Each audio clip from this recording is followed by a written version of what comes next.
ఏ విధంగా ప్రకటిస్తున్నారో చూడండి. కాలము సంపూర్ణమైనది, దేవుని రాజ్యము సమీపించి ఉన్నది. మారు మనసు పొంది సువార్త నమ్ముడని చెప్పుచు దేవుని సువార్త ప్రకటించుచు గలిలయకు వచ్చాను. హల్లెలూయా.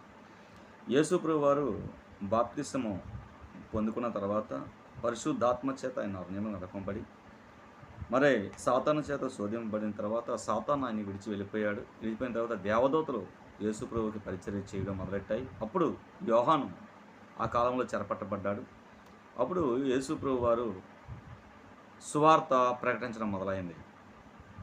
ఏమని ప్రకటిస్తున్నాడంటే, కాలము సంపూర్ణమైపోయింది, దేవుని రాజ్యం సమీపించేసింది, మారు మనసు పొంది సువార్త నమ్ముడని చెప్పుచు దేవుని సువార్త ప్రకటించు గలిలయకు వచ్చాను. హల్లెలూయా.